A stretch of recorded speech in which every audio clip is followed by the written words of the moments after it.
So what are we going to be able to do this period? By the end of this period, we are going to analyze a quote and write our interpretation using supporting details. We're also going to be able to identify 2 scenes from Warriors Don't Cry and use them as text-based evidence. And lastly, we're going to be able to explain how these scenes connect to that quote. Today we're going to think about the historical context of Melba and how her situation affects her point of view and who she becomes, what kind of person she becomes. All right, so let's begin. We're going to practice analyzing quotes and finding supporting evidence. People fail to get along because they fear each other. They fear each other because they don't know each other. They don't know each other because they have not communicated with each other. Now there's a lot going on here. There's a few sentences together, and now in order to really figure out the meaning, I need to break this down. How do I do that? How do I start analyzing? Well, I begin by breaking it down into the 3 different parts and noticing the key words that stand out. The lesson prior to this, they were looking at The Watsons Go to Birmingham, and they were looking at Warriors Don't Cry and finding common themes within both novels. So what you're going to do now is you're going to analyze a quote, and you're going to have to connect it to Warriors Don't Cry. And I'm going to show you how I take my quote and connect it to our first novel, Watsons Go to Birmingham. All right. So here is a scene from The Watsons Go to Birmingham. Dad says, well, a lot of times that's going to be the way of the world for you kids. Byron is getting old enough to understand that his time for playing is running out fast. He's just got to realize that the world does not have a lot of jokes waiting for him. So this is a 7th grade class, and the students range from a 2nd grade reading level to all the way to a 7th grade reading level. For almost all of my lessons, I do have a guided note sheet prepared for them. So those of the students who need more scaffolding, the scaffolding is built into the guided note sheets.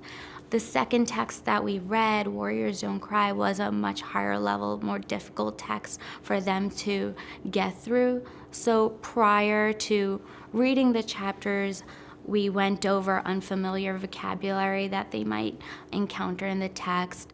So now it's your turn. You are going to read this quote, think about it, analyze it, and discuss what it means with your partners. So the quote says, "Courage, above all things, is the first quality of a warrior," by Carl von Clausewitz. Now flip your guided note sheet over. I want you now to talk to your partners, and like I did, maybe you want to underline some parts of the quotes and talk to your partners about what you think it means. Courage is like the basic fact of a warrior, is the first thing that comes to him. I agree with you. It means that a warrior has to be ready to do something. They need the trait and courage in order to be one. Courage is also being brave. So you need to be brave to be a warrior. Why not charm? Why isn't charm the first quality? Or why not good looks? What can that help a warrior? No, because good looks can't help a warrior. Like Melba, her good looks didn't help her survive school. Like she needed courage in order to keep going. Like after all those kids kept doing mean things to her, she had courage and stayed in school. Excellent. I love that you brought it back to Melba.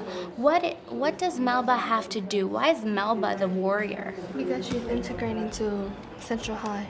She has to take on integration, something that no other young African American had to do. And the one who gave her courage was her grandmother every time. She used to think about her every time she had a problem. Interesting. Okay, continue. So So this is a 7th grade class, and the students range from a 2nd grade reading level to all the way to a 7th grade reading level. And the first time I taught this unit, I chose The Watsons Go to Birmingham, and I paired it with Days of Courage. Days of Courage was maybe a 5th grade level book, and I chose it because I thought the themes were still complex, even though the writing was at a lower level, so the kids could engage in the meaning of the text. However, because of the Common Core standards, we are trying to up the rigor, and we want to make these kids engaged, but also we want to get them to be able to read a more rigorous text and be able to understand it. So now we're going to move on to the next part of our lesson. You all thought about this quote and you interpreted it. Now you are going to follow these 3 steps. So, step 1, you're going to discuss with your partner 2 scenes. Where in the book does Melba or any other character show signs of being a warrior and having courage? And step 2, you're going to discuss with your partner how you think these scenes connect to our quote. And lastly, independently, you're going to explain your connection to the quote. So you're filling in this graphic organizer. So now look through the book. You're going to look for this evidence of Melba or another character showing courage. So any other scenes here that we can think of? When Melba was getting thrown with paper flames, she decided to fight back, but throwing books instead of by fist, so she could protect herself. Right there, where Link is trying to help her, giving her the keys to get out in his car. You have the same one. Look, another one is where she's in that bathroom and they're throwing toilet paper at her on fire. The key Common Core piece in this lesson is actually having the students go back to the text and find the supporting evidence. From the first unit till the very last unit, that's what we're going to be building upon. Going on to our 4th unit now, they also have to defend it. And later when we get into evaluating, they will still need evidence. All right, I would love to hear your ideas. While I was walking around to the different tables, many of you picked different scenes of Melba showing courage. What I'd like you to do is share out the actual quote that you found from the text and then your explanation. So first, the quote. Daniel? I put, suddenly I felt a sting of a hand slapping the side of my cheek and the warming, slimy saliva on my face dropping to the collar of my blouse. I put, it connects to the quote because she does not fight back and she kept on walking. She didn't say nothing back to the children. How does that exactly show courage? Because if another child gets smacked and spit in the face, their natural instinct is to fight back, because she knows the consequences, she chooses not to fight back. Excellent, and that's what I want you to add in the guided note sheet, okay? I had a quote on page 149. All we saw was her wavering, and though she were trying to balance herself, when her tray went flying, chili spilled all over the 2 boys. This quote shows Minnie Jean, one of the 9 students, was brave enough to fight back, and she had the courage to fight back. Okay, she had the courage to fight back. Excellent. Even if that boy Link got me later for stealing his car, I was alive and on my way for now.